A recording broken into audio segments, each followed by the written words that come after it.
les plages aux eaux turquoises, les promenades le soir.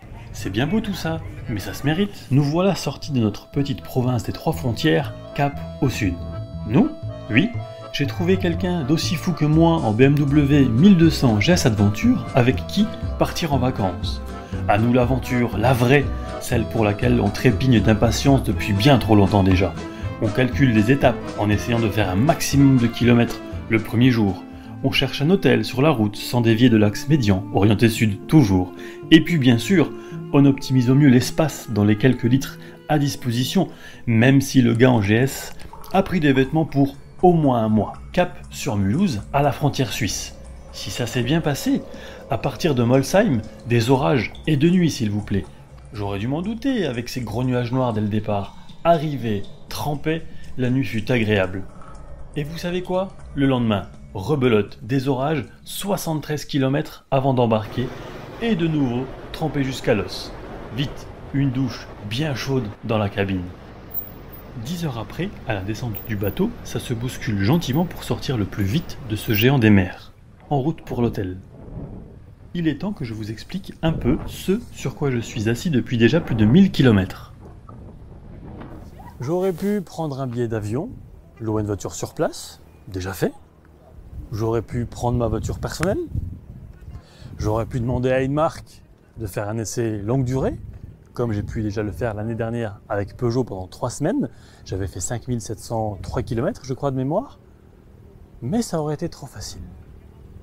L'idée a 1 an, et en janvier de cette année, j'ai su que ça allait être possible de faire ce road trip, de venir jusqu'ici, mais cette fois-ci avec un engin à 3 ou 4 roues disposant d'un guidon.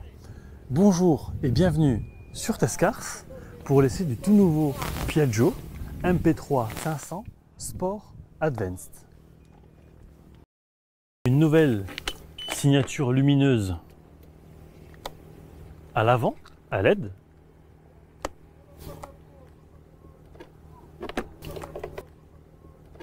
Il faut savoir que la bulle ici est réglable, mais il faut à chaque fois avoir des clés Torx, la lever ou la baisser.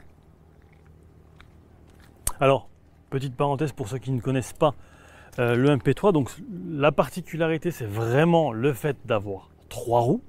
Piaggio joue sur l'écartement pour que ce soit possible, pour qu'il soit possible, de le rouler sans permis moto, chose que je n'ai pas.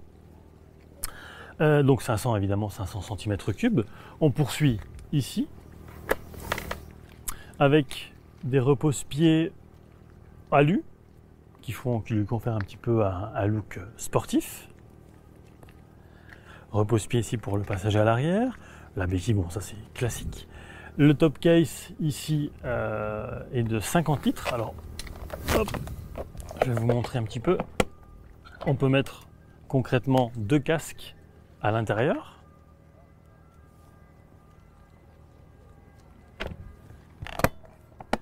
Alors, juste ici, vous avez des amortisseurs. Je crois que de mémoire, ce sont des Cabaya à gaz.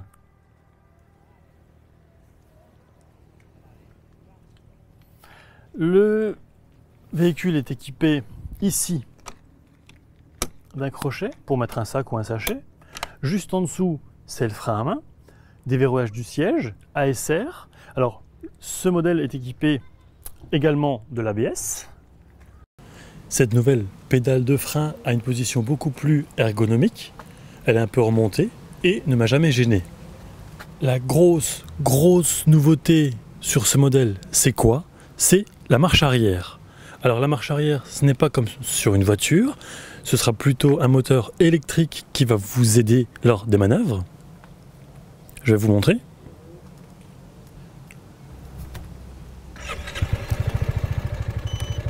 Lorsque l'on enclenche,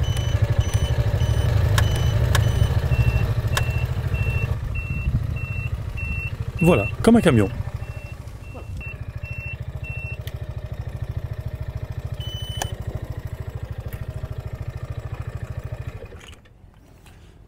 Très pratique et j'ai fait de nombreux envieux, notamment au niveau des motards. Autre nouveauté, bien sûr, cette couleur gold, propre à ce modèle. le réservoir est plus grand qu'auparavant, 13,2 litres, plus un demi-litre de réserve. À ce propos, la consommation est raisonnable et avec un plein, j'ai fait environ 200 km. Je rappelle que j'étais bien chargé. Sachez que j'avais réalisé un essai chez Motomax à Voipy, ce qui m'avait permis d'avoir une première impression, un premier contact d'environ une demi-heure. J'avais principalement essayé l'engin sur l'autoroute A31 avec ses camions et son trafic infernal pour voir comment est-ce qu'il se comportait et surtout si je me sentais à l'aise, et tout s'était très bien passé. À très faible allure, le poids de 282 kg se ressent au guidon.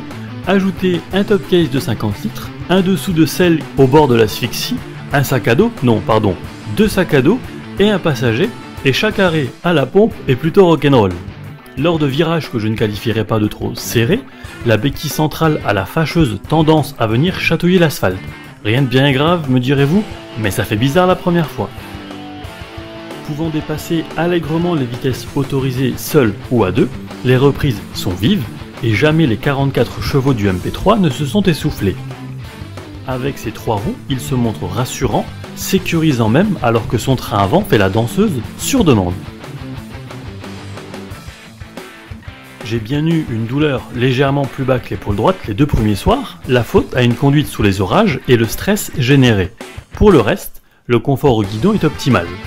Avec un passager et en étant bien chargé, un réglage des amortisseurs à gaz est nécessaire. Sinon votre passager risque d'y perdre son dos, dans le meilleur des cas. Le freinage demande un petit temps d'adaptation et se révèle efficace grâce au frein à disque de 258 mm à l'avant et 240 à l'arrière. Pour rappel, il y a également l'ABS.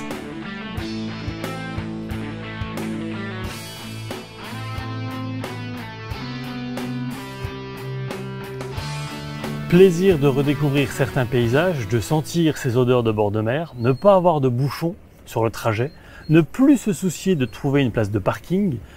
Tout ça réuni fait que l'expérience vécue fut intense, positive et surtout mémorable. Car pour aller en Sardaigne, en scooter, il faut quand même un petit grain de folie. Pour cet essai longue durée du nouveau MP3 de chez Piaggio, je tiens à remercier Viviane de chez Piaggio que j'ai été chercher à Breda aux Pays-Bas, ainsi qu'Amine et Thomas qui m'ont aidé pour ce tournage. Quant à nous, on se retrouve très vite pour de nouvelles aventures. À bientôt!